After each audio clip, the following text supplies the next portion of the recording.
Hello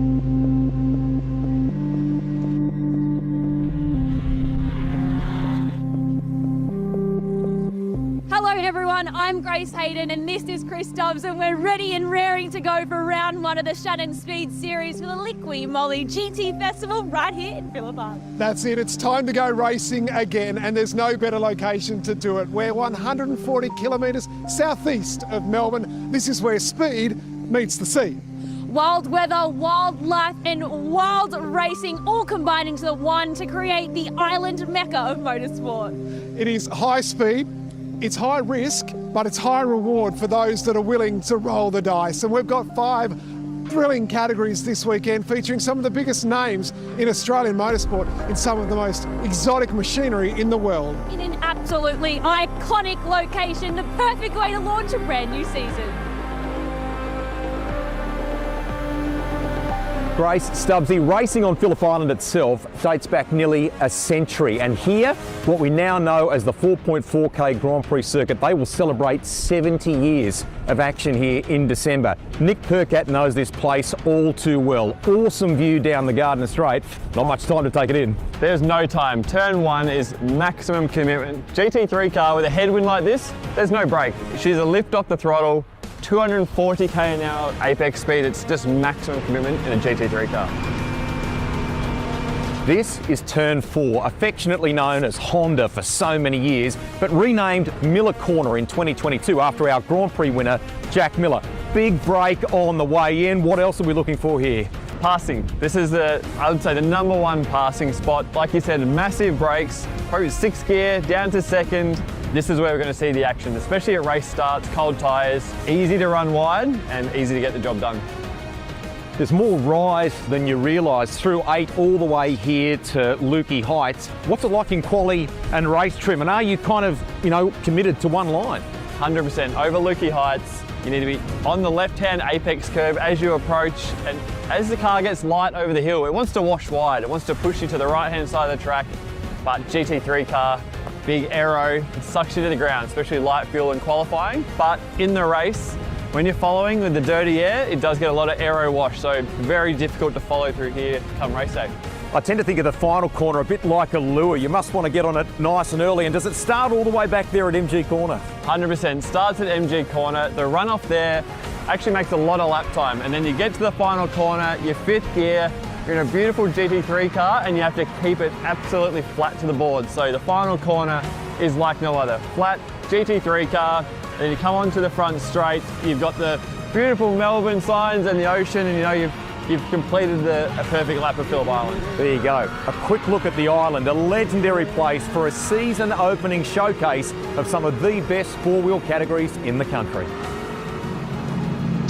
And on Saturday, we've had the full gamut of weather. Right now, it's a little bit overcast. Will we get rain over the next hour? Who knows? He's traded the microphone to go back racing in this class. Great to have Thomas Randall trackside. You're in an Audi this weekend. Give us a summary of how the weekend's gone so far. Thanks, Greg. Yeah, see, you brought the microphone to me, so thank you. Maybe I'll go do some interviews now. But look, it's great to be back on the grid, and first time for me racing a GT3 car here. Like you said, the mixed conditions this morning, so a lot to get used to for me in a car I haven't done many laps in. But it's fun teaming up with Mark, obviously. Yeah, a bit of a super sub for Alex Peroni. He's actually here today, so great to have him here supporting us. But yeah, it should be a fun race. Everyone's on green slicks, so the bronze driver's going to have a bit of fun out there the first couple of laps, I reckon. We've seen you in recent years at Sydney Motorsport Park at the wheel of a Mercedes AMG, Audi this weekend. Differences in the cars and so on. Yeah, that's the thing. Absolutely, Rusty. Big differences. You've got a rear engine in the Audi and the Merc's front engine, so the weight distribution's a lot different, and even the feeling under brakes and the steering. I mean, they obviously generate a similar lap time. It's just how they do it is very different, so just trying to get used to that. And yeah, look, it's been a lot of fun. It's been a reunion for me with Team BRM because I did S5000 with them. My engineer Marcus, we lived together in the UK. He was my engineer in British F3, so yeah, it's a nice little reunion. But yeah, it's going to be an exciting first couple of laps for everyone. Like I said, you got cold, brand new Pirellis throughout the field. Right, I know 2026 is a year where you want to focus on racing, mate. Have a fantastic afternoon. Thanks, Rusty. Enjoy, everyone. There you go. Thomas Randall. Let's go to Charlie. Thanks, Rusty. Someone who's very excited because it is his debut race, GT, of course, but Oscar Targett, it's certainly not your first race ever, but it's very, very impressive first innings. You guys and Shane Smollen starting from P4 for this one, but also let's chat about the GT Academy because there is a way massive prize on the line for you this year. You're throwing everything at it. Yeah, Shane did an awesome job to put us right at the front for this race. But yeah, the GT Academy for me personally, it's a program where basically the silver drivers in the category have a race against each other within a race, and the best one gets a drive at the Spa 24-hour next year. So it's pretty cool. It's the biggest GT race in the world and something I've always wanted to do. So personally, other than winning the race with Shane, that's definitely a big goal for me. It's really cool. Shane, a two-time GT4 winner himself. He's won the Bathurst 6-hour with SVG or Shane Van Gisbergen. So you two enjoying building that relationship and sharing some knowledge about the car too? Yeah, Shane's been great. He's definitely not what you would call the typical AM driver. He's very fast. He's very methodical about how he goes about it. He has really good feedback on the car, and I guess it's a good way to show how you can progress categories. He won GT4 twice, and now he's here in GT World Challenge. I know he's done a few rounds before, but he's here for a full season, and I'm very grateful that he's got me on board to race with him. Fantastic. Go well, Oscar. Thank you very much. Over to Rusty. It's been a great year so far for Ryan Wood in supercars terms, and although there's a little gap in competition before he heads home to New Zealand, this is a nice way to stay sharp, isn't it? Yeah, 100%. It's been a lot of fun. So we did it last year and felt like I made a lot of improvements on my driving, and I feel like I've done that again this year. So we'll see if it all lines up. We had a tough quali, so we're a little bit kicking ourselves, but yeah, look, we're excited and we'll get after it. The connection for you with Steve Brooks goes back many, many years, right? But he's drawing from you in the same breath. It's helped his driving, I think, go to another level too, hasn't it? Yeah, 100%. Brooks, he's made a massive step, and last year we saw that as the rounds went on, I think he got better and better. So he was really, really gutted and disappointed this morning. You know, obviously in the dry, I felt like we were really strong, and then the wet weather threw a spanner in the works, and we just missed it a little bit. And yeah, look, we've got a lot to learn in those conditions and be better because the cars and the teams are really great in this series. So Brooksy's helped me a lot on and off track, and I just lean on him as much as I can, and he does vice versa, more with the driving stuff, not with life lessons. So it's been a lot of fun. Have a fantastic afternoon. Thanks, Rusty. Cheers. Ryan Wood has got a great sense of humour. Great to hear from him, chatting to Rusty down in the lane with Steve Brooks lining up to start this race. So welcome everyone. If you're new to GT World Challenge Australia, powered by AWS, the grid for this race is determined from qualifying 2, which means the AM drivers start this one. So it will be the two that battled for the championship last year, Brad Schumacher versus Elliot Shute off the front row of the grid. Let's go back to the lane. This time Chris Stubbs, and he's found Jaden Ojeda. Indeed, I have. Jaden, your race earlier today in terms of qualifying and how things are progressing for the weekend. What's the latest update? Yeah, obviously a wet qualifying, so now going into a dry race. Luckily, we had some dry sessions yesterday, so an unfortunate qualifying for Paul, P8, probably not where he would have liked to have been, but yeah, it'll make for an exciting race. In terms of the speed, I know you just said to me, is it going to rain? So that's the $1 million question right as we approach this one. Yeah, typical Phillip Island. We'll see what the weather has in store. In terms of your overall season, mate, it's another busy year, but you love coming here and being part of the Shannons SpeedSeries, don't you? Yeah, for sure. Awesome to be here. Phillip Island, GT3 car, like it's one of the best combination of car and tracks you can do in the world. So to do a lap around here is just insane, and to be able to do it in our awesome Mercedes AMG, it's just super special. Who are you talking to, or is it just to keep your ears warm? Yeah, it's just talking to myself, actually. Getting ready to jump in. Thanks, mate. Thank you. The young man from Sydney's West is doing great things in his career. Supercars driver on one side, factory Mercedes AMG on the other. Speaking of Mercedes AMGs, we roped one of their young stars in to take us for a tour of the Phillip Island Grand Prix circuit. Here's Oscar Targett with a lap of Phillip Island. Hey, it's Oscar Targett here. Welcome aboard my Mercedes AMG GT3 car for a lap of Phillip Island. Coming down the straight here, clicking it into 6th gear, got a little bit of traffic on this lap, so we'll have a little bit of aero wash here into turn 1, lifting off, turning in, 240 kilometres an hour through the middle of the corner. It's quite fast. On the brakes a little early this lap with the traffic, and down to 3rd gear to roll it through the apex at 2, get it back to the 2nd apex and get hard on the throttle as you come down, and have a little bit of a look at the beach on the right, wave to the penguins. As we go through turn 3, not even a corner in these cars, just cruise on through, braking just past the 150 into Honda and down to second gear, fighting to get to that apex on the right, and then using all the track on the exit up to third and into Siberia. Don't want to go off here because that's where you end up, right in Siberia. Roll it through the apex in third and pick up the throttle. Now, probably the best run in Australian motorsport other than across the top at Bathurst, as I try to find the helmet fan. Flat out through the hay shed, which again in these amazing cars isn't really even a corner. Down one gear into Lukey Heights and roll the speed across the top of the hill. It's seriously fast in these cars across here. And then you can't see it, but on the brakes, down the hill to MG, down 2 gears to second. Again, hug that apex curb. Little bit of track usage on the exit, short shift third, get through turn 11, use all the track on the exit, and then the last corner, full throttle the whole way through turn 12 and onto the main straight to finish lap around Phillip Island in a Mercedes AMG GT3 car.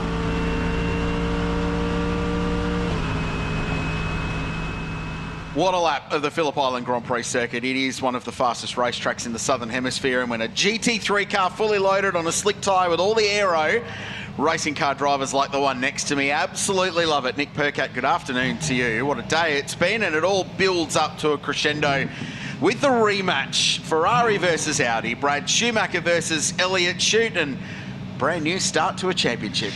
Yeah, it really does not get any better. GT3 cars at Phillip Island and a little bit of weather in the mix, which has been the topic of the day. So I'm looking forward to how they get the race started. Obviously, got the AMs in the car. They've done a brilliant job in qualifying to, obviously keep it on the island in tricky conditions, but also lay down some really good laps. And Brad was the standout in that to secure pole position by some margin in the wet. And I spoke to him earlier. His strategy was just get me out there as fast as you can. So they were fortunate with where Brock was when the checkered flag came out. He got in the car straight away and he was straight back on track for his part of qualifying, and he got the best part of the track and went pole.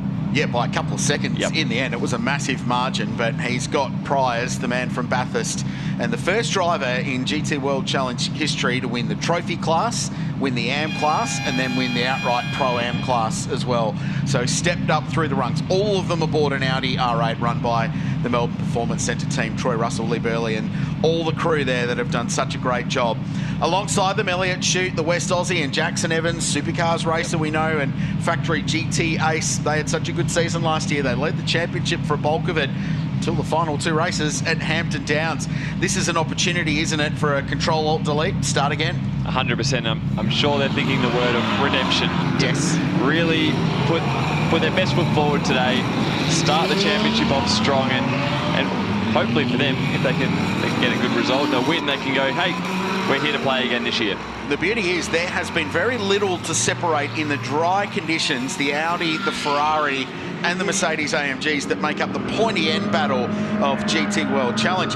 The joker in the pack for mine, and I say that with all the love in the world in this one, is Jeff Emery, who starts in 6th place in the Valente Rosso McLaren 720S GT3. That's a car that made its debut in their hands at Bathurst at the start of the year in the 12-hour. Jeff Emery is a triple GT champion. He's one of the most successful GT drivers in Australia. So he knows a thing or two about these cars, making a return. See what he can do in this one. The thing I love about Jeff is when he does it, he just jumps in all different various cars and he finds himself at the front. Obviously, it's not a coincidence every time he does. So he'll just get better and better and better, I think, as the weekend goes on, because I'm not sure the amount of racing he's done in recent years, but I know he keeps sharp. But yeah, he's going to be definitely one to watch in this opening part of the race, especially on this cold tyre, a track that he loves. He's done a billion laps around here, so he'll be definitely on the move. Yeah, he will be fast. He's been racing the IRC cars, among other things, but one mate Porsche racing a couple of seasons ago as well. 9 career victories to his credit in GT racing. So 15 cars on the circuit, GT3 cars, the same you'll see racing in Europe, in Asia, in the United States and North America, and in the biggest endurance races of the world. Here's how they start. It's the AM drivers starting. So Brad Schumacher and Elliott Shute at the front. Sergio Perez and Shane Smollen off the second row of the grid. Mark Rosser, the Team BRM car, alongside Jeff Emery, who shares with Josh Hunt, Renee Gracie and Paul Luchini, Steve Brooks and Darren Curry at the back of the top 10. Adrian Dietz in the Lambo out of 11th place alongside Lee Stibbs, making his debut in the championship. Cameron Campbell, who Josh Buchan told us at lunch is very good in these conditions and going along nicely in just his second ever round in the championship. Matt Stupas and Nathan Holstead rounding out the field to start this one. Mandatory pit stop, 10-minute window in the middle of the race. It opens first for the AM and Trophy class cars. No AM class cars today. The Kondouris brothers were otherwise occupied, so they haven't been able to make it to this round. They'll be back at round 2 of the championship. But the Trophy class cars get their opportunity to pit first, and then the pit lane opens for the Pro cars after the 30-minute mark, and they will be able to swap the drivers. The Pros will bring it home. That's the way these races play out, and then tomorrow it's basically the reverse. The Pros will start, the AM driver brings it home to the checkered flag. Who's your money on? I've got a feeling if Brooks can get a nice first clean stint, Ryan Wood, I think yesterday was the pace in the dry from what we saw. So I think it's going to come to a massive showdown, and he's going to be hunting them down late in the race, and we're going to be in for a grandstand finish. I'm all on board with that as a program as we start a brand new season in GT World Challenge Australia, powered by AWS. This is a stacked field. It was box office at every turn last season, from Phillip Island to the Bend to Queensland Raceway and finishing at Hampton Downs in New Zealand. It was appointment viewing all the way throughout 2025, and there is no reason to expect that the new season will be anything but exactly the same. The title defence starts now for Brock Feeney and Brad Schumacher, and the redemption drive begins for Elliott Shute and Jackson Evans. Away we go with a new season of GT racing in Australia, and it's a great start from the Audi. Launches clear, pushed along by Sergio Perez, the guy of Valmont Racing Tigani car in second place. Good start from the Mercedes. Dramas spearing off the road. Goes Paul Luchini into the gravel trap. Renee Gracie involved as well. She stays out of the gravel. No such luck for Luchini, who shares that car with Jaden Ojeda. Around the outside goes Shane Smolin. Good start for him. Difficult start for Elliott Shute. He's tumbling down the order. He arrives racing GT Ferrari, and race control has called the BMW M safety car. Yeah, that's an action-packed start. We're going to need the replay to unpack that, but man, this car's so fast. That's not where they want to be to start this race, and yeah, it's hard to really understand what's happened there, but here we go. The Wade Motorsport replay will show us turn 1, high speed, cold tyres. That's definitely hard to unwrap there. Looks like they're 3 wide, and I'm going to say maybe the person or the car between may have not realised. So the contact's already happened there. So Gracie was on the right of the road, Brooks in the middle, yep. Luchini on the outside, driver's left. Obviously we can't clearly see what's happened yet, but often what happens is the outside car wouldn't know that they're 3 wide. It's very hard to see in these cars, and that's extremely unfortunate. Obviously 3 really good cars involved in that one, and I'm sure Motorsport Australia will sort this one out. Oh, so Gracie went a massive slide on the inside, and there's a bit of debris falling off, so that's come off the Move Realtor Tigani Mercedes, I think. And this is a better option. So you said 3 wide, they're almost 4 wide. Yep. It's exactly what it's what happens when you're 3 wide and you don't know what's inside of you, which is very difficult at high speed at Phillip Island in cars where honestly visibility is extremely limited. So unfortunately that's going to be one where they're going to have to, I think that's a bit of coaching from Jaden will help, and Will and stuff like that to help their co-drivers understand maybe what's happened there. Yeah, and it was the nose of the Wolfbrook car, just in the middle, sort of at the rear axle line of the Ferrari and the Mercedes. So unfortunate for Steve to be in the middle of that sort of almost 3 wide moment, and this is going to put them a lap down as well. So this is very costly for Paul Luchini and Jaden Ojeda. So today becomes a bit of a recovery drive for them just to accumulate some Pro-Am Championship points. I'm actually going to stop tipping who I think is going to go good. Yeah, no, probably should. Every car today. Welcome to our world, I Nick. know, right? Racing car drivers watch on. It's not easy. The Ford Ranger Raptor, Brad Morass, our brilliant recovery chief at Shannons SpeedSeries events, just making sure that the debris is blown away from the front of that car and Paul can get that car back. I wonder if you might go back to pit lane just to get it checked over by the Tigani Motorsport crew. A little team from Wollongong that could have expanded massively this year, but one of the very strong contenders from that squad on the back foot early in this one. Greg Rust. The Brooks Audi has come in, Richard, and it looks like they're going to throw a right front tyre, maybe two front tyres on that car. Some sprinkles of rain happening here as I talk to you, and I've had a quick word with Jaden Ojeda as well. They're not sure yet whether there's anything damaged on that car, so we'll keep you posted on that. Thanks, Rusty. Good update. Interesting they're putting tyres on. Just precautionary, I would imagine, for the Wolfbrook guys. Yeah, if he's had a spin at, obviously a few hundred kilometres an hour, it's that actual car returning then, Luchini looked like it was a bit damaged in the steering as well. He was battling to get the car back safely. Nice work from BRM to turn that car around, so Brooks won't lose a lap on that one, so he'll be able to get to the back of the queue and then pass some cars. Renee Gracie hasn't stopped, and her Ferrari continues onwards in 13th place. So through all of that, Brad Schumacher got a really nice launch in the Shaw and Partners Kelso Electrical Audi and pulled away in front. Sergio Perez got ground early, and the guy of Valmont car was almost pushing the Audi forward. It wasn't bump drafting, but it was almost like there was a little toe there, and they were drafting their way in front. Shane Smolin up to third as the rain starts to fall. What I've liked about GT3... So we'll come back to that point. Let's go to Charlie Barlow.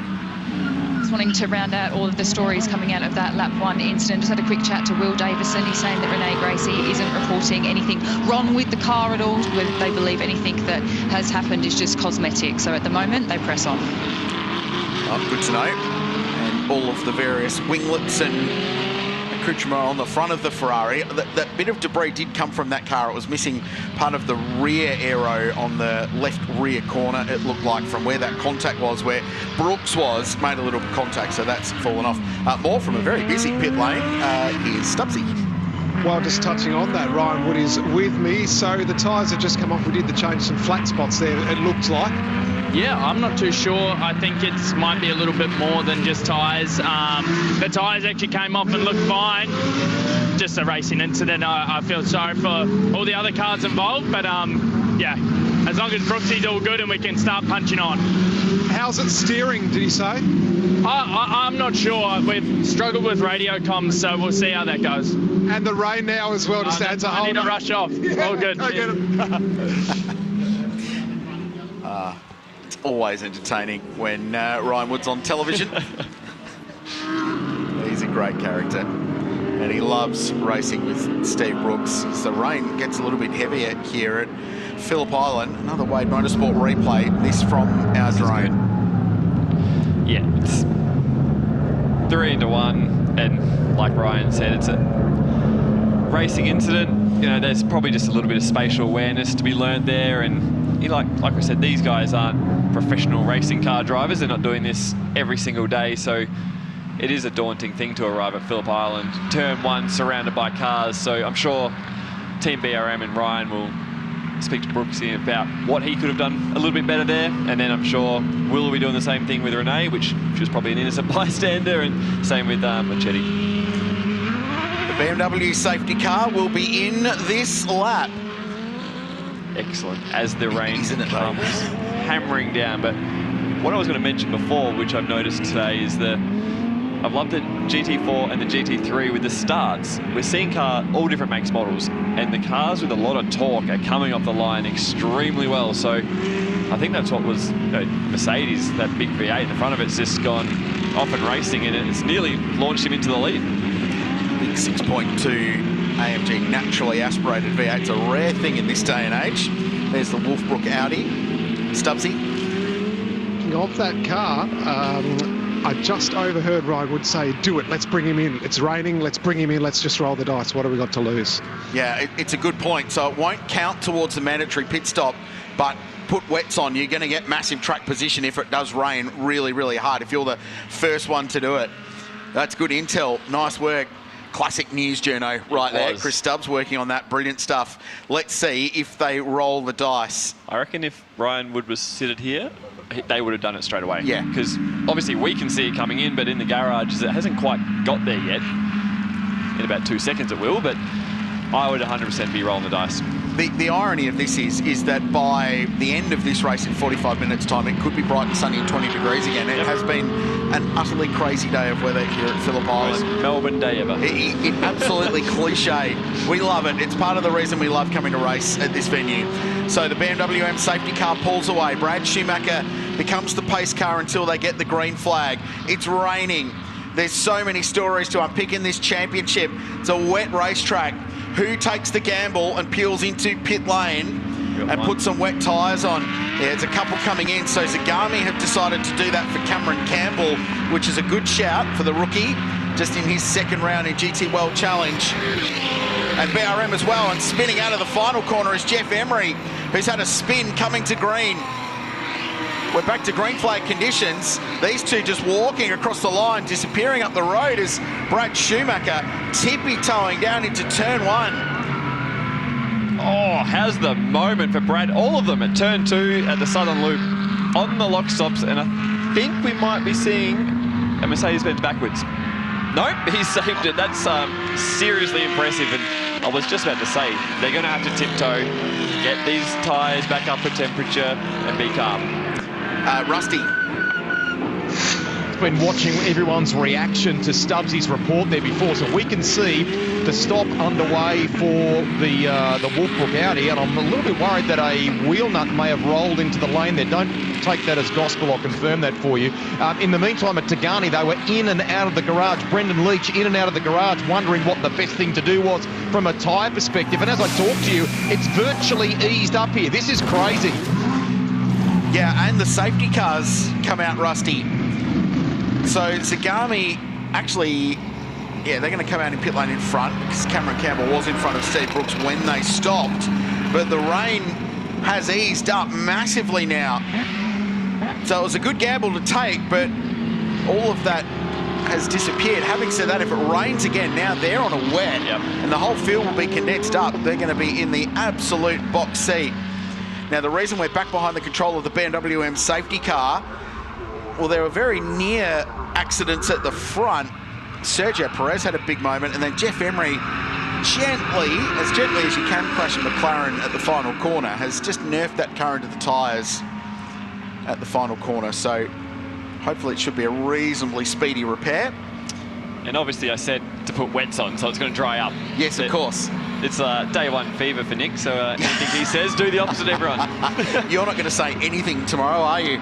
I won't even push the on-air button. Just kick back. No, we like it. That's why you're here. It's all good. We want your opinion. So Brad Schumacher, Shane Smolin, Mark Rosser through that opening sequence on the restart has got himself up to 3rd place. So good restart for the Castrol Team BRM car. Elliott Shute for Arise Racing GT in 4th. Lee Stibbs in the trophy class Aston Martin for Volante Rosso is in 5th place. Yeah, right. That's a serious opening few laps. It is very serious for a man not accustomed to driving GT cars at all, but he's been racing a little bit of TA2 action, so low grip race cars. He's good. So that's a mighty opening lap for him, and the experience of Adrian Dietz in the Wall Racing Lamborghini Huracan Evo up to 6th position as well. So he too's been good, and after spearing off at turn 1, Rene Grayson back up to 8th place. That's a great recovery. They'll be stoked down there with Davo will be getting ready, pacing around no doubt, as Wilbur would do. Little young fans watching on. Got the KO on the phone clearly, just watching on in the Shannons fan zone. Clearly it can't be raining that hard at the moment. Everyone out and about. What a great place to watch car racing, irrespective of the weather. Lots of great vantage points around the Phillip Island Grand Prix circuit. Park your car up and enjoy the day of the Shannons Speed Series. Now, do these guys just roll in and go back to their slicks, or what's the game plan here now for them? That's a very good question. I was going to ask you that. You're the expert. What would you do? I mean, it's been so changeable. It may well rain again, but if you're out there now on a wet tyre, it's a hiding to nothing. Yep. You might get a lap or two gain out of it, but the circuit's not massively drenched as a result of that little shower we had. You know what they say in motorsport, you need to be on the right tyre at the right time, and they were for 30 seconds. Correct. Absolutely. Right until that safety car came out, they might have got some ground. So, stop-start beginning to the new GT World Challenge season. The Raptor recovery vehicle is up at turn 12, getting Jeff Emery's McLaren for Valente Rosso out of harm's way. There must be something else going on here since it's maybe had a little run-in with the wall there, because I thought that would have been pulled out in 30 seconds and the wet tyre runners would be back racing again and getting some advantage, but the more this goes on, the worse it gets for them on their wet tyres. The other thing with a mandatory pit stop, I wonder if you've put a wet on now, do you just leave it on until your mandatory stop and comp the fact that it's going to wear out pretty rapidly, and then just put the slick back on at the mandatory stop, which you have to make regardless. You need to spend the 90 seconds in pit lane. That's a point we will discuss further. In the meantime, let's hear more from Greg Rust. I'm with Paul Luchini. I would rather that we were catching up for better reasons. Just give us your take on what unfolded down into one. Exciting from a viewer's perspective, but what about from a driver's? Yeah, it was, I was staying to the outside as I had the outside run in, knowing there was cars on my inside, but I haven't seen the vision just yet, but I've heard there's about 3 cars trying to all take one bit of road, so I was just there at the wrong time. The car's kind of limped its way back in through the paddock area here. Tagani are now going to work. Is there some damage to it? What's happened? Yeah, the steering, there's something broken in the steering, so one of the wheels isn't quite operating right, so yeah, it goes left to right. Yeah, I'd like Paul. Thank you. Race winner at the Bend last year in GT World Challenge, he and Jaden Ojeda, after a couple of near misses, finally got that race win. It was an incredible drive. Really stepped up throughout the course of last season. Paul Luchini in the Realtor car, back for another year with the young man they call the Juice, and they'll get that car patched up and good to go for race 2 tomorrow. That's the beauty of it. You can bounce back on Sunday. Exactly, and honestly for them, you'd put him back in and treat it like a test session and just keep getting his mileage up, because it's going to help him tomorrow. You don't need to be an hour behind your competitors in track time on a weekend like this, where it's been changing conditions, difficult to get into a rhythm. Those AM guys, they need every single minute they can get. So I imagine the guys and girls down there are getting that car back together. I'm assuming it's just a steering arm they'll be replacing, and hopefully back on track soon. So Schumacher, Smollen and Rosser the top 3. Elliott Shute next. Then Lee Stibbs, Adrian Deeks, Darren Curry, Rene Grace and Sergio Perez down in 9th place. Nathan Holstead rounding out the top 10. Back to Stubbsy. Thank you. Josh Hunt sharing the car with Jeff Emery, an outstanding and very experienced driver. Just explain to us what's happened here. Yeah, mate, I mean, it started to rain out there, and it's everyone's out there on slicks. So I think just the first restart, obviously, it's a new car to us all. We're still learning a lot about the way the power delivery comes in, and Jeff and I are getting more laps as we go. So, yeah, I just think maybe got a bit lively on the power and spun it around. So all pretty simple, but, I mean, as you said, Jeff's been doing this for years. He's such a safe set of hands, and you know, we'll just keep fighting back, mate. Josh, great to see you in GT World Challenge Australia. How did this all come together as a team in the situation? Yeah. I mean, it's I've sort of been a bit of a super sub the last few years. I get thrown in the week of when customers require it. This time I'll be in for the season, which is really nice. We've got the backing of Motorhouse Garage on both cars, which is spectacular to have them along, as long as a lot of my old sponsors in Hane Lawyers and Laurie Construction, Major Training, and all of the other guys that have been helping me out for years. So we've got Jeff in for the year. Obviously, Alex coming back, so it's all really exciting to have consistency. Going back to 2 cars is a great thing, and really growing the McLaren thing here in Australia is important. Mate, that's awesome. Plenty of positivities despite a tough start here. We'll see you back tomorrow. Great, thank you.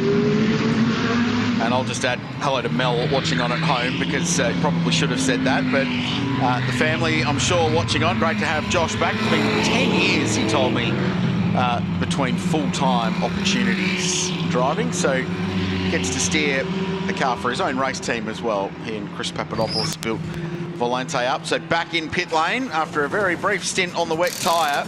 The Wolfbrook Audi is back in, and Slick's going back on this car. Just nicely rodent some wets in case it's a bit wet in the morning. The man with the stop-and-go board at the front there is James Marshall. He's an engineer from New Zealand, runs James Marshall Motorsport in NZ, runs GR Cup competition and some GT cars over there in NZ on the Next Gen NZ Championship. He's come across with Brooksy to run him, and ran Ryan Wood in Toyotas in New Zealand when Ryan was a very young, up-and-coming racing car driver. It's nice for Ryan to have a bit of familiarity around him in a, you know, he's not the normal team for him, and it feels like he's going racing with mates, and but then he gets to go with BRM, which is quite a handy team to be lined up with. So they're doing a ripper job, and out they go again. Pit stop number 2. They've got plenty of pit stop practice, don't they? Fans watching on. Safety car will be in this lap, so the lights will go out on the BMW M safety car. We'll go back to green flag conditions, not far away from the pit stop window opening for the trophy class cars to get their mandatory stop ticked off. We touched earlier in Monochrome GT4 that there were 7 speeding fines in practice yesterday for them. There were 6 in GT World Challenge Australia as people tested the limit of where the 40k mark was. So more than $1,000 worth of fines issued yesterday for speeding. And in the race in GT4 today, we saw a bunch of time penalties for speeding in pit lane. So it will be something these teams need to manage and need to get right to get to that 40k mark right on the line, but not over it. It's one of those 1%ers that we talk about that can have a massive outcome in the way one of these races plays out. The MA Christmas party is already looking pretty healthy. Joking. But no, pit lane here, like we've said all day, difficult. So I imagine likes of Marty Short and Brock Feeney will be reminding Brad, but I think we're about to have a restart. Yep, back to green this time by with 33 minutes to go. Race 1 of GT World Challenge Australia, powered by AWS in completely different conditions from the last restart about 15 minutes ago. So that little shower's passed over Phillip Island. It's now dried up. The green flags are shown.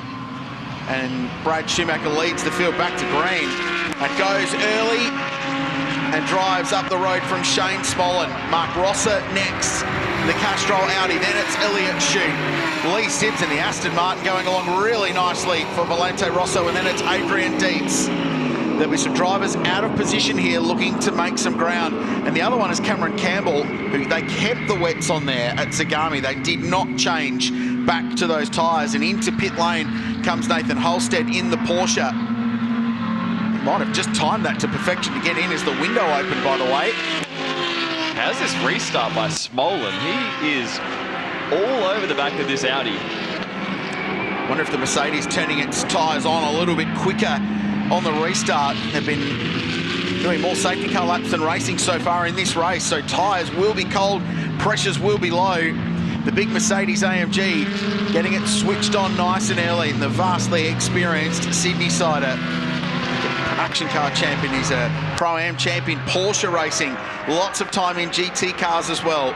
Great to have him back in the full season, and he and Oscar Targett look in really good shape for Tigani. The Mercedes AMG pit stop underway. Luke Gilden to jump in the Porsche, but this is the battle for the lead. Rosser hanging on to them, so too Elliott Shute.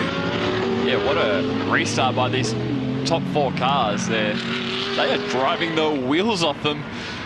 And Shane's got a very good run off MG here, and I reckon he's gonna just fill the mirrors of this Audi.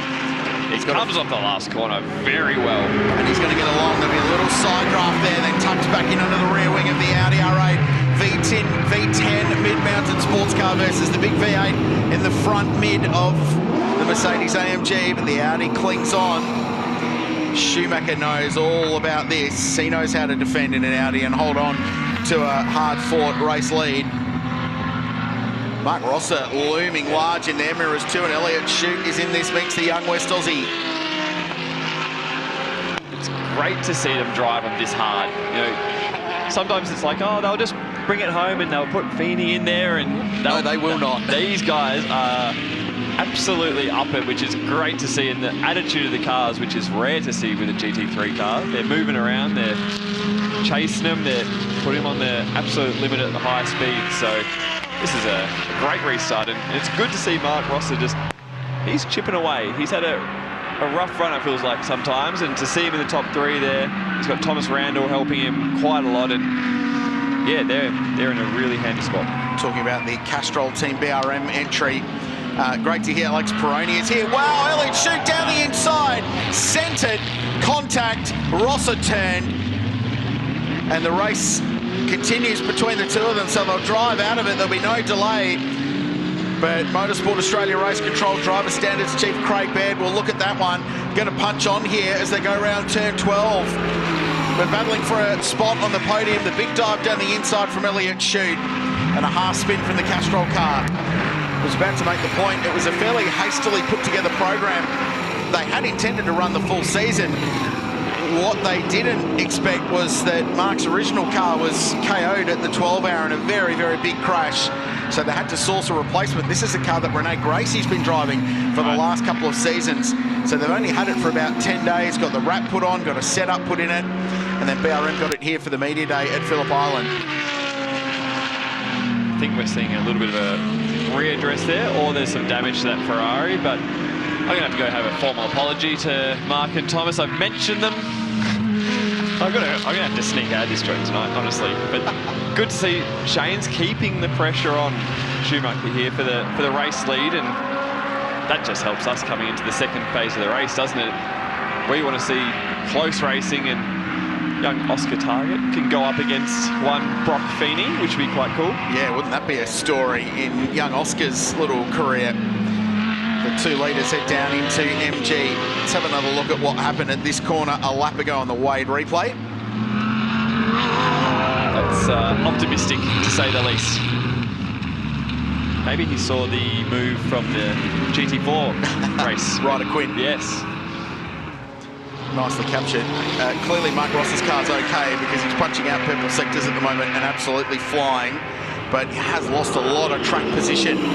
7 seconds behind the leaders when he was locked onto the rear wing of Shane Smollen, who is looking racy.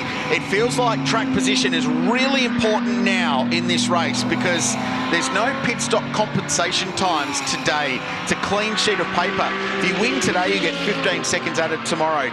If you're second today, it's 10. If you're third, it's 5. But today, it doesn't matter. So it becomes a level playing field, and your pit stop time is the same for everyone in the field. So if you lead into pit lane, assuming you get it absolutely right, you should lead out of it. So for Tigani, they will be pushing Shane on. You get past Brad Schumacher if you can. Get track position. At least give us an opportunity for Oscar Targett to lead the race in front of Brock Feeney on the resumption of play when the pros jump in. 100%. That's exactly what you need. The track position. Give the following car the dirty air and make them figure out how to get around you. But like I said, they're driving the absolute wheels off. You can see them under brakes over the bumps down there at MG. This looks like a nice lap from Brad. He looks like he's just stretching the legs a little bit as they box and the Mercedes goes round. Yeah, so the old box opposite cue from the engineer at Tigani. So do whatever the opposite of whatever the car in front of you does.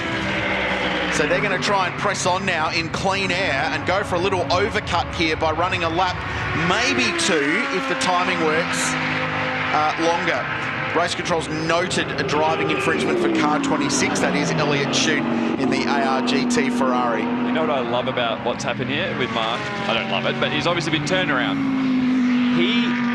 This is what you can see with amateur drivers. They get a little bit of rage, and he's just laying down absolute heaters, going 1 second a lap faster than Shane Smollen. Yeah, this Castrol Audi is flying. It is a rocket ship, and it's got Thomas Randall to be plugged in for the back half of the race, so it'll be quick all the way to the checkered flag. So the first stop's underway for the Pro-Am car. Schumacher in, Adrian Dietz in, Darren Curry in, Perez in to hand over to Brendan Leach, then Rene Gracie in to hand over to Will Davison. Brooks in as well to Ryan Wood, and Josh Buchan will take over the Zagami car, who's pitted from 10th place, Cameron Campbell. There's Tony D'Alberto getting plugged in. See that familiar helmet of Brock Feeney, or Red Bull logos on it being plugged in. It's an ominous sight, isn't it? Because you know car 1 is about to be driven to the absolute maximum of its potential for possibly the most informed driver in Aussie motorsport at the moment. There'd be a couple of contenders for that, I would think. But he is right there. Into the lane now comes Smollen. So they went a lap longer. Tigani have rolled the dice.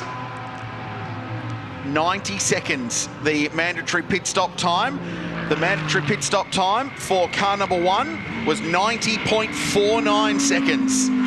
So they've judged that one to perfection at Melbourne Performance Centre. And now the race is on.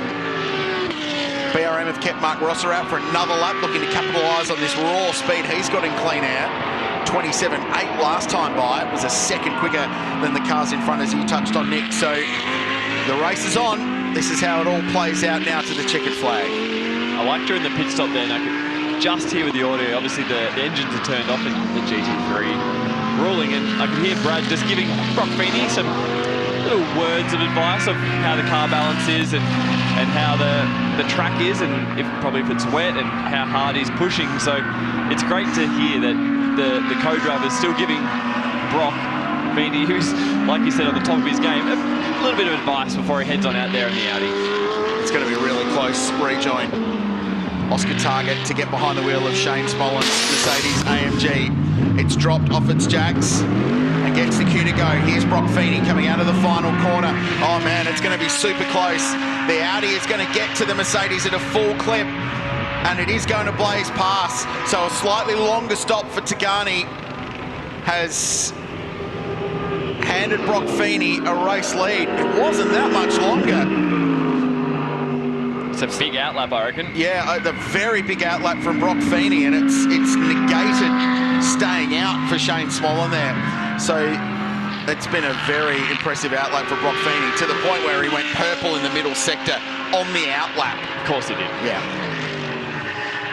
Unfortunately, you don't get a lap time for their outlap because they're coming out of pit lane, but it was pretty mighty, and it's going to turn into what is about a 2-second margin now from the Audi to the Mercedes AMG, with Oscar Targett behind. Rusty? I'm with Shane Smollen, who's just jumped out of the car. Obviously, looking from what the Tigani crew were doing, then you've given your all in that stint, have you?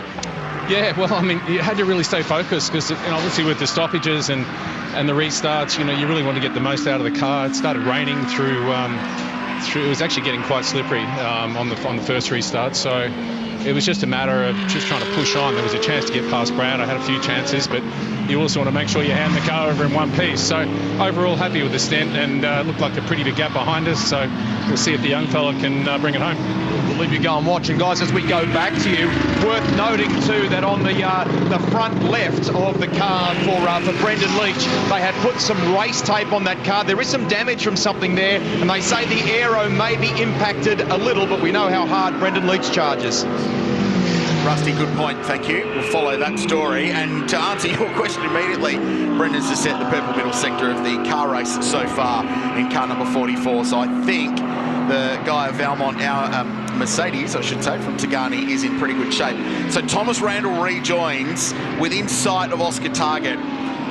So the battle is going to be on, I think, for second position between those two. Brock Feeney, 2.3 seconds now to the good out in front as this race cleanses. Jackson Evans is behind the wheel of the ARGT Ferrari. Brendan Leach will be 5th in car 44 that we're talking about. And Alex Gardner has taken over the trophy class Aston Martin in 6th position outright. However, he's showing a 10-second time penalty against his name. So that will be added to that car's time at the end of the race. But they're running 6th outright after a really good start for Lee Stibbs in the VR Aston Vantage GT3. And is that infringement also popped up for the 26? Yeah, okay, 15-second time penalty for the ARGT car. So that was for that Elliott Chute move on Mark Rosser. So that's going to hurt Jackson Evans.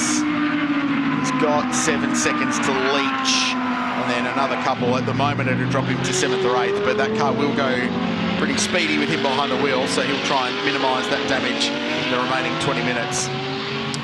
Paul Stokel's just had Ryan Wood and Will Davison all over him on this lap, and he'll be thinking, these boys are racing for sheep stations, because Woody was behind both of them to start that lap, and it's all happened and kicked off during the midway through that phase there.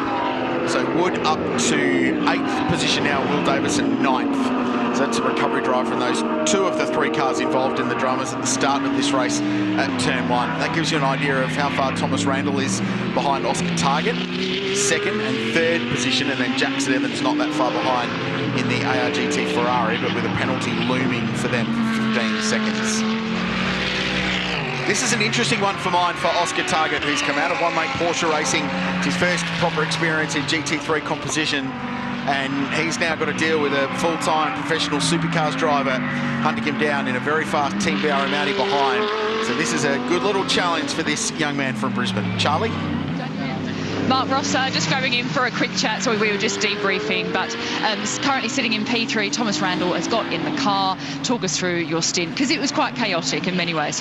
Yeah, it was pretty tricky out there. It was like raining, and then we saw it was drying a bit, and I wasn't sure how much was drying, so we're just trying to adjust the ABS and the traction control, and we had the safety car. I got past Elliot, and I wasn't sure if I was before or after the safety car, and apparently it was just a little bit before, so we redressed that. And then, yeah, Elliot had a bit of a dive bomb on me and took me out, so I think he's got a penalty for that one and dropped us back a bit. But, yeah, looking good now, so Thomas will bring it home in a good position, I think. Yeah. So thanks for the update. Thank you. Thanks.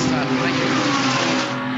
Straight shooter, Mark Rosser calls it like it is, but he's right. A penalty has been applied to the 296 GT3 Ferrari in 4th place. Thomas Randall, fastest lap of the race last time around on lap 16, 1 minute 26.76. He was quite a margin quicker than Oscar Targett in front, to the tune of about 4 tenths, and was 2 tenths quicker than Brock Feeney. So this guy is the quickest guy on the racetrack at the moment, and just nibbling away at that leading margin. It's 5 seconds Feeney to Targett, 2.2 seconds Targett to Randall, with Evans 2.1 further back. And then Brendan Leach in clean air behind's going pretty quickly, but he's got 8 seconds to make up. So I think his target now will be Jackson Evans in 4th place with that 15-second penalty. Will be Brendan Leach's mission to get that car home and score some championship points. Said at the start of the day that top 5 was their target this weekend, just to build into this program with he and Sergio Perez. So far, so good. Audi, Mercedes AMG, Audi, Ferrari in the top 4 with Aston Martin, excuse me, easy for some to say, inside the top 6 with Alex Gardner. Valentino Astudi's doing a nice job. He's in 7th position at the moment. The number 2 Audi he's sharing with Darren Curry in the Pro-Am class. Will Davison is still behind Ryan Wood, they're 8th and 9th, and Paul Stokel rounding out the top 10, the Triple Australian Drivers Champion. And Alex Gardner, former Radical Cup champion a couple of seasons ago, is about to get some experience here because Valentino Astudi's caught him. That's one thing. Looming large behind them both is the 88 Wolfbrook car of Ryan Wood. Stubbsy? Well, we just heard from Mark Rosser, so only fair we get the other side of that one. Elliot Shute, the incident, your take on it, you've copped the 15. Yeah, I thought that Mark saw me, but obviously he didn't, and we've copped a penalty, so I've probably been a bit naughty. I haven't seen it yet myself, so, but regardless, it's never nice to see that happen, especially to Mark, so. Runners up from last year, the 296. How's it been going for you so far here today? Pretty good, yeah. It was obviously a disrupted first stint, but the car felt good when we had some dry laps in clean air. Yeah, so hopefully Jackson can claw some of the 15 back. Thanks, mate. Good luck. Thank you. Cheers. Yeah, fair comment from Elliot Shute as Astudi has a look down the inside of Gardner at MG, couldn't get it done. Meanwhile, Ryan Wood just cruised past them, waving out the window as they went side by side through the hay shed at 200 k's an hour. At about 1.5 G as they get up to Lukey Heights, it's more than that. So fun bit of racing. Ryan Wood gobbles them up pretty quickly and now gets himself into the top 6. So this has been a nice recovery drive. And his next target will be 6 seconds up the road in the form of Brendan Leach. The pace that Ryan Wood has got in that Team BRM Wolfbrook Audi might well get to him. So it could be a little battle of the Kiwis there for 5th and 6th place, still with 16 minutes to go in race 1 of the championship. I'm not sure if Brock is saving a bit of tyre or struggling with a bit of car balance, but his lead is coming down quite fast. And like we've said, Thomas Randall's the fastest man on track, but Oscar has upped his pace and he's taken about close to a second out of Brock in the last 2 laps. So might be something to keep an eye on. Brock is obviously very good at leading races and knows when to save tyres, so he could be luring them into a false sense of security, and then he'll just drop the hammer with a few minutes to go, but could spice us up at the end of this one. You must have felt like you won the lottery when you got the phone call and said, yeah, you come and drive with us, and oh, by the way, this guy. Yes, it was tough call. Tough call to receive. Very, very lucky. Excited to be strapping into the Red Bull Ampol Ford Mustang, so that'd be quite cool. Yeah, 3 wins already in Supercars Championship this year, and he builds himself up for the double header over in New Zealand. Catch all that action on Fox and KO. Leading the race, the margin 3.8 seconds. It is coming down. Target 2/10 quicker last time round. Randall quicker than a lot of them, to the tune of half a second last lap. So the top 3 condensing up at the moment, and Randall is the quickest of them all, and he's the 3rd car. So those BRM cars were very rapid yesterday in dry practice. They struggled in the wet, and the team said, look, we had a swing, we didn't quite get there, but that happens when you're going in without a huge amount of wet weather experience. We said if the race is dry, this is team boss Mark Rundle, who I spoke to before this race, that if the race is dry, we're very confident we've got a package that can win races. And they showed that in practice yesterday, and it's being backed up now. Now, what might be great for Brock Feeney here is that Oscar Targett is not going to be an easy beat. He's going to put up a fight with Thomas Randall. And especially the strengths and weaknesses of the Mercedes versus the Audi. So I think Thomas's best bet is at turn 4, but is he going to be able to stay close enough at come the end of the front straight here? A bit of aero wash through 1, and then obviously that Mercedes torque off turn 2 is going to really, really help Oscar. So the move will have to be at 4, and what's Will got up to here? Oh, drifting his Ferrari. Nice. Looks like they got that inside curb and it unsettled the rear of the car. They're very stiffly sprung the GT3 car, so you'll notice the guys don't really use much curbing besides the exit curbs. And at Phillip Island, thankfully they're flat, and it keeps the platform of the car nice and stable. So yeah, Will's just exploring where he can take his Ferrari on his Saturday drive this afternoon. Now he knows. Rihanna and son Dash here cheering on Will this weekend in his full-time debut in GT World Challenge Australia, powered by AWS with Renee Gracie. So they've recovered to 8th place, and again another good comeback drive after that drama at the start of the race. As the battle is on now for 2nd place. How long does Targett delay Randall? Is it all the way to the checkered flag? Or is this the break that Brock Feeney needs? Because of the 2 Audis, it's the one in 3rd place that right now is the quickest. But Brock Feeney's got a buffer of a big Mercedes AMG between him. Here's Davison. He's got the Aston Martin in front. Actually, Gardner's just passed Alex Davison. So they were swapped positions last time round. Right. This is a good little scrap. And for Alex Gardner, who's been out of a full-time ride now for about a season, this is a really good fight. Davison retakes the position down the inside at MG. Back into 8th place. Good scrap, and another young up-and-coming driver battling with someone who's got a couple of Bathurst 1000 wins to his credit. Nice little tick in the box. Absolutely. You any day you can go wheel-to-wheel with Will Davison at Phillip Island is a very good day in a race car. So Brock's, I feel like he's struggling. Randall's come at Oscar, but Oscar's still taking a lot of time out of Brock each lap, and that's probably helpful for Thomas Randall, so he doesn't have to rush through the Target car if he can, because they're both coming at Brock Feeney at 3-4 tenths a lap. And if you're Marcus Koch, the engineer on car 268, you'd be communicating that to your driver, saying, look, 100%. You're both catching the leader here.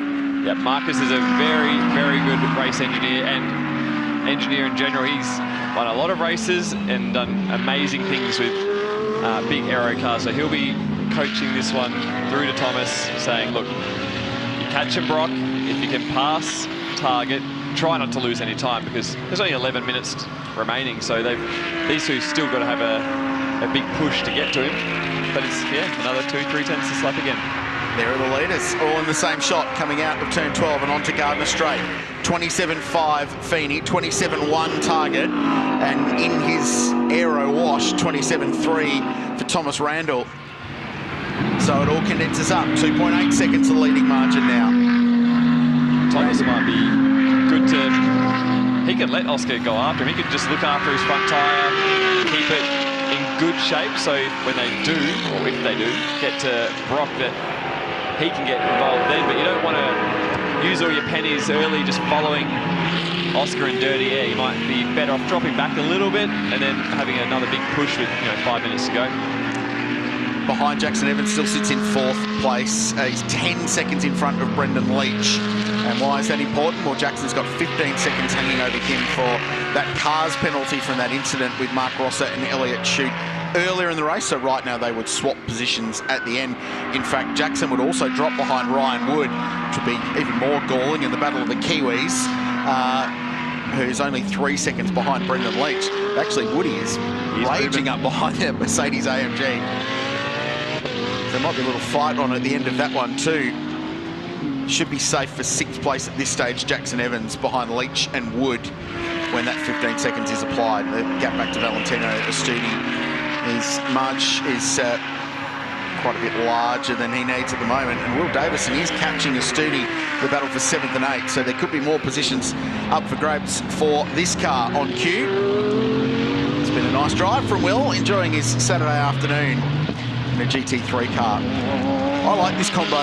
Renee has been a massive improver over the last couple of seasons, and in a Pro-Am format, she's got someone like Will Davison to lean on as well from a driving point of view, to compare notes, compare data. It's going to be really interesting to see their progression over the course of the season.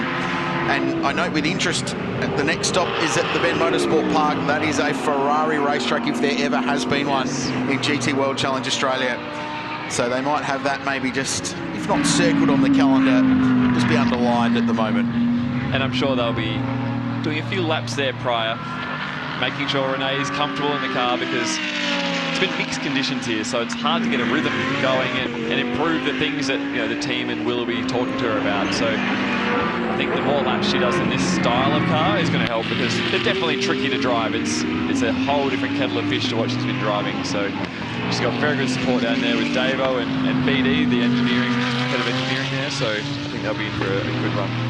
Yeah, BD Suter Dawson, hugely experienced in national karting. He's been working closely with young Caleb Sumich as well, and Caleb's off to run Porsche Super Cup this year, which is a cool story. We look forward to seeing how he goes in that. Another young Aussie graduating off into international GT racing. The other thing that they need to adapt to this year is that this is a Ferrari, and Renee's been racing an Audi for the last couple of seasons, so different platform. They produce their speed slightly differently. Yes, mid-engine, low-slung supercar, but the Ferrari's an aero package. It's a different car to extract its speed out of than the Audi R8, so there'll be some adaptation to driving style required there. 100%. You can see it when you look at them on the screen, the sleek nature of that Ferrari. It's very important to trust that aerodynamic platform, and that's been I think the key thing is, even for Will, just trusting that grip. It's an incredible car, that Ferrari. I was down at ARGT earlier in the weekend, poking around, as you do. Yep. And they had the front and rear clips off those cars. They're more than 100 grand each. Really? The front clips on those things. And you can get the rear clip off that car in 3 minutes, and you can have an engine out very, very quickly. They are incredible, purpose-built, designed for endurance racing, for GT3 racing. They've been incredibly successful platform for Ferrari in GT3 all the way around the world. And Rise Racing GT have done an awesome job with them over the couple of seasons they've been running them here in Australia. This is just stabilised out in front too. Feeney, as the race has gone on, and as Randall's run out of tyre, I think now he's got to the back of Oscar Targett. The margin's been pretty consistent at 2.8 seconds. And last time round, it was just a couple of tenths between those leading cars. Targett 2 tenths quicker, but he's not taking chunks out of Brock Feeney at this point in time.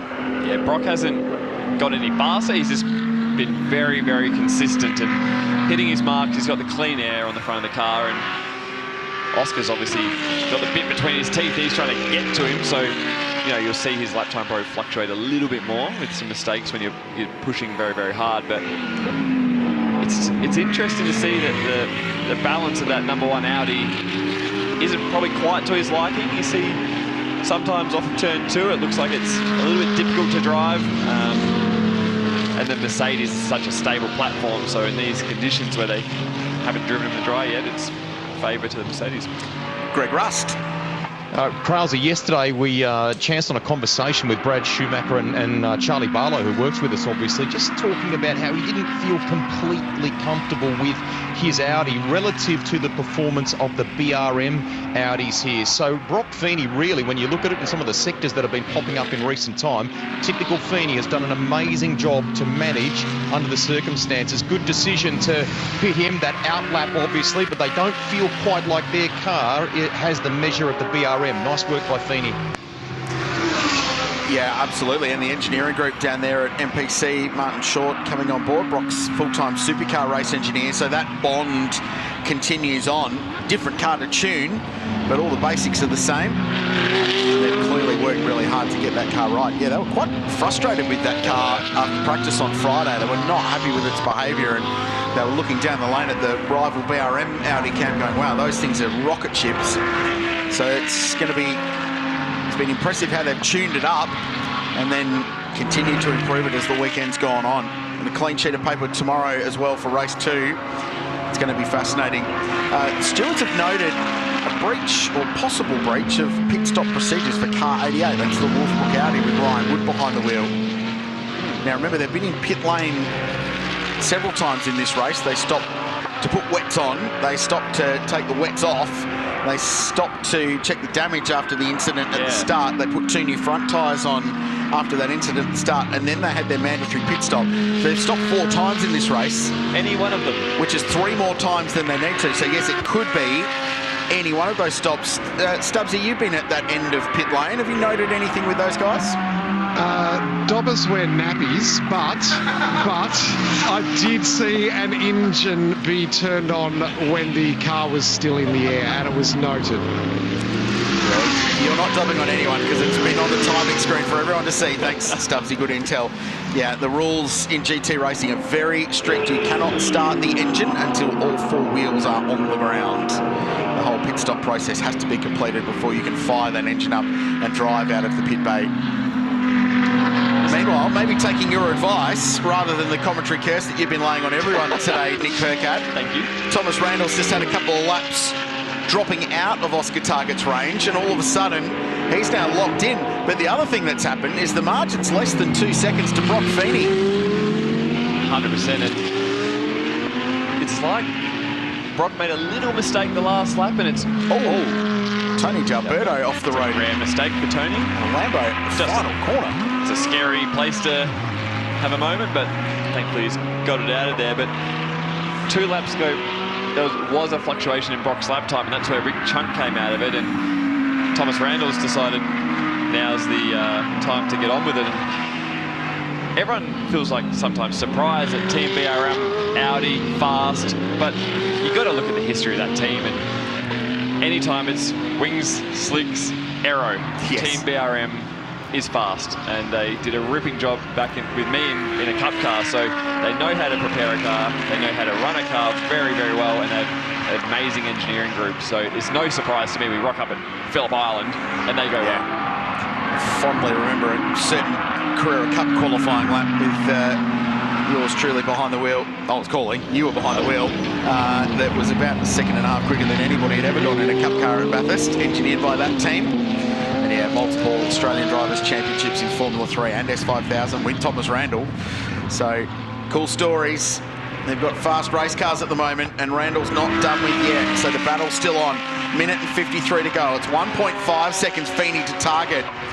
So Oscar's not far out of range now of Brock Feeney in the number 1 Audi. Meanwhile, Will Davison's still trying to find his way past Valentino Astudi. Talking about great open wheel heritage, well, the Astudi family have that in this part of the world, in Victoria. How about the old over-under at the Southern Loop? Got a good run through turn 1. Nothing in the offing at the moment. This has been a really stout drive from Valentino. He and Darren Curry have been, I think, the under-the-radar performers in this race. And Astudi, he probably hasn't been on the radar a lot in his career, but he's done very good things in Formula Ford and obviously the rich history through F3 with his family. So it's no surprise that he's making it very difficult for Will Davison to get through. And it feels like Thomas Randall, now's the time. We see him coming to the front straight here. It's probably the closest it's been for a while, but he needs to execute turn 1 extremely well and get it nice and squared up off turn 2. The last lap he looked like he was a bit greedy on the throttle and lost a bit of margin, but his spot is turn 4. He was 6 k's an hour quicker in a straight line than Oscar Targett at the speed trap, which is just before they tip the thing in or lift off towards turn 1. 267 k's an hour for car number 268, almost matching its number. Race control to just like add another minute or 2? Yeah, I reckon, because it's going to be grandstand after the checkered flag. You're right. This is good stuff. Just a second to Feeney, the leader as well. Targett setting green sectors this lap. Personal best. The Mercedes AMG. Is there a twist to the tail of this opening race in the GT World Challenge Australia, powered by AWS? Should be 1 to go this time by. 1.3 seconds covering the 3 leading cars. Targett still got speed to burn, it seems. Feeney might be struggling a little bit. Randall watching on and waiting. It all happens off MG. The last sequence of corners for Brock is a real battle, and he uses a lot of road off MG. And I think if Oscar was 2-3 car lengths closer, he would actually get a sniff of a slipstream. But we'll be coming to the closing stages of the race, and we have a lap car coming into play. Well, does that give Brock Feeney some drama, because he will be the first one that gets to it. It's about 20 car lengths up the road, tipping into the southern loop now. Is Brock going to get to him at the end of this race, sort of halfway through the final lap? It's Josh Buchan behind the wheel of the Zagami Ferrari. Well, Josh is pretty smart and sensible and do the right thing and get out of the way. Rob Wilson and the team will be on the radio to let him know this is going. This is all closed up. Less than a second now. Oscar Targett cruising up to the back of Brock Feeney. He's just punched out the personal best first sector of the race for car number 1. So he's just had a little breather perhaps to save a little bit in the Pirelli tyres for the end of this if he needed it. But his best first sector was slower than what Oscar's achieved behind him. And Oscar's on the flashes. Because of course, because that makes all the difference. We'll make him feel good anyway. It's been a great drive from Targett. Take nothing away from this young man from Queensland in his first full-blooded GT3 race. But out in front, the defending champions in GT World Challenge Australia. They ripped the title away in a dramatic conclusion to last year's championship. Brock Feeney and Brad Schumacher. They're going to pick up right where they left off. It's a race 1 victory for the champions. They're still on top in GT World Challenge Australia. Brock Feeney edges out Oscar Targett by 0.7 of a second.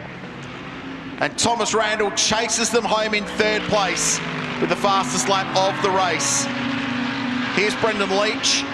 Oh, he's not that far away from dropping out of range of Jackson Evans with that penalty.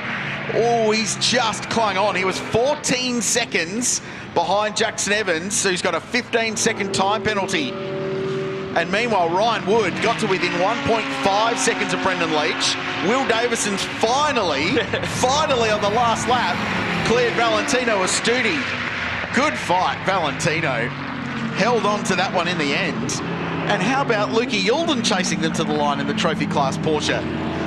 Yulden's lap times early in that stint, it was actually purple for a long time, so we got a bit of it. Nearly got the big grandstand finish, but what a race. It simmered and simmered and it never quite boiled over, but a tension-filled finish to race 1 in GT World Challenge Australia, powered by AWS. The champions are on top once again. Feeney and Schumacher win from Targett and Smollen. Great start to their campaign. Thomas Randall and Mark Rosser next. Now, Jackson Evans and Elliott Shute have 15 seconds to be added to that. It's going to drop them just by 0.6 of a second behind Brendan Leach and Sergio Perez, who should end up 4th. Ryan Wood and Steve Brooks next. Good drive after dramas at the start. Will Davison and Renee Gracie, same story. Valentino Astudi and Darren Curry, 8th. Luke Yulden and Nathan Holstead win the trophy class in front of Alex Gardner and Lee Stibbs, with Paul Stokel and Matt Stupas third in class. Well, that was fun.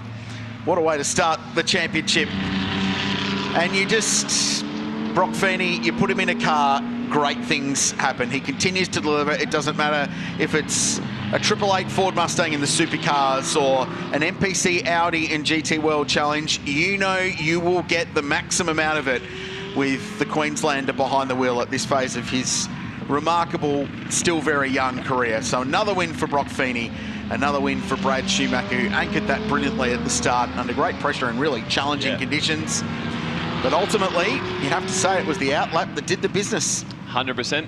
Great strategy. They knew that to get Brock in that car as quick as they could, because he still laid down an extremely fast lap time, but it just couldn't obviously do that lap after lap like he would probably expected it to. So credit to the team there. They played the strategy really well, but Oscar Targett, welcome to GT3 racing.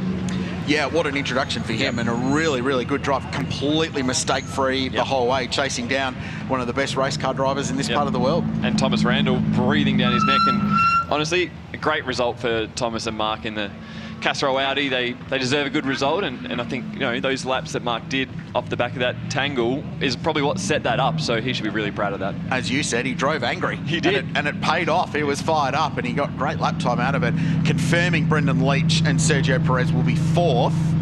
They'll be fourth by 0.5 of a second. So Jackson Evans drove the wheels off the 26 ARGT Ferrari at the end to try and gap that margin out and hold on to fourth place. But with the 15 seconds applied, he drops back to fifth. Still solid championship points for them. Let's go and celebrate that one. Here's Greg Rust. And I can tell you that Brad Schumacher is already talking with Brock Feeney. Hey, we spoke after qualifying, number one on this card. That is the way you start the defence of a title. Congratulations.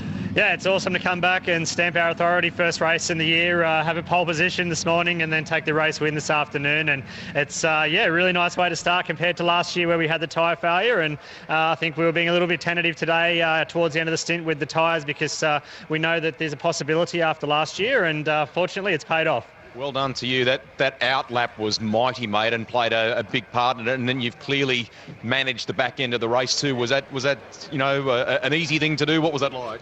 Yeah, it was a bit of fun, Rusty. I mean, Brad just makes it easy for me, to be honest. He puts me out front, and yeah, we're obviously able to get a bit of a gap on the guys behind. And yeah, as Brad said, we just wanted to bring it home.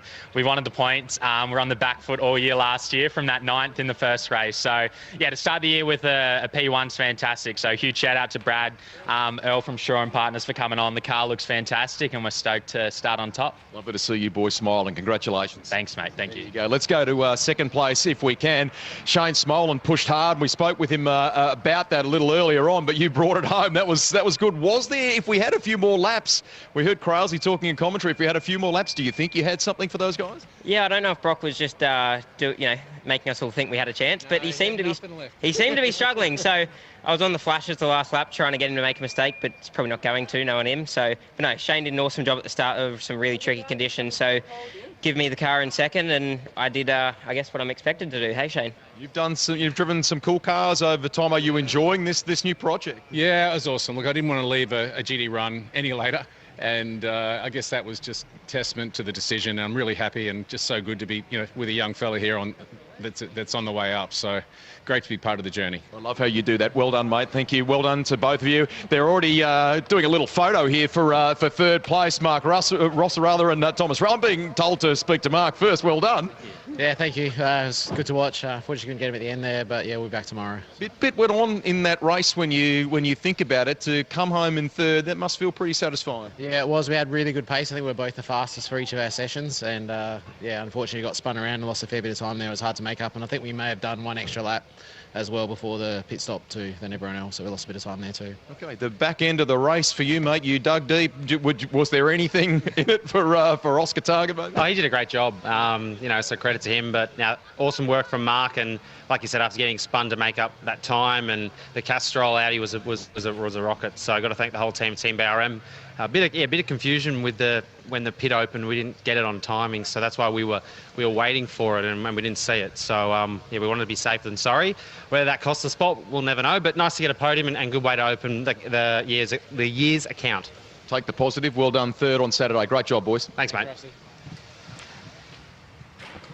So that's the verdict from Victory Lane here at the Phillip Island Grand Prix circuit as we check out the highlights with thanks to Maguire's, the opening race of a brand new GT World Challenge Australia powered by AWS season. Busy at the start at turn 1. In the middle was Steve Brooks, on the outside Paul Luchini, on the inside Rene Gracie. The result was an early safety car and a non-finishing Mercedes AMG. Yeah, not ideal for the Luchini car, but then we tried to have a restart and a little bit of excitement on the loud pedal, and how is this? The cold tyres, wet track, and the AM drivers just kept on the island and showed us how good they are. There was a massive moment from Sergio Perez there that catch live, almost chucked the thing away at the Southern Loop. So after a lot of safety car in the first half of the race, it then fired up. And just before the pit stop window opened, there was this controversial collision. Elliott shoot down the inside of Marc Rosser. The Ferrari was penalised 15 seconds post-race as a result. And then they charged on. Brock Feeney took hold of car number 1. A mighty, mighty outlap after taking over from Brad Schumacher was the difference, and put 5 seconds on this car in the fight for second. But then as the pros jumped behind the wheel, it all started to condense up. Oscar Targett was closing on Brock Feeney. Tom Randall was closing on both of them. And as they crossed the line, it was just 1.5 seconds between the two Audis and the Mercedes AMG. Brad Schumacher wins for the 7th time, Brock Feeney the 5th, and the 34th win for an Audi in GT World Challenge Australia, powered by AWS. Time for the podium. Let's celebrate that one, and the best man to do it is Greg Rust. Richard, thank you. Let's get underway with the podium presentation. Race 1 of the 2026 GT World Challenge Australia, powered by AWS at round 1 here at Phillip Island. Delighted to be with and presenting the trophies again for us today is Steve McLaughlin on behalf of Pirelli. Please welcome the top 3 place cars, firstly for the Pro-Am class. In 3rd place, be generous in your applause for Castrol Team BRM, Thomas Randall and Marc Rosser!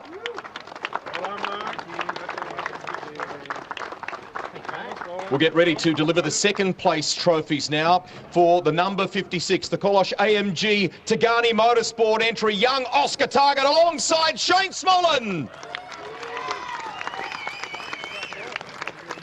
And your winners today for Kelso Electrical Team MPC, defending it and starting it superbly, Brad Schumacher, Brock Feeney.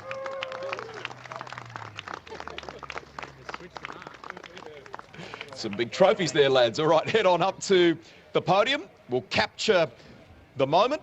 We have some champagne standing by for some celebrations too. That, ladies and gentlemen, is your GT World Challenge Australia, powered by AWS Pro-Am winners. Drivers with lots of smiles, let's get those celebrations underway.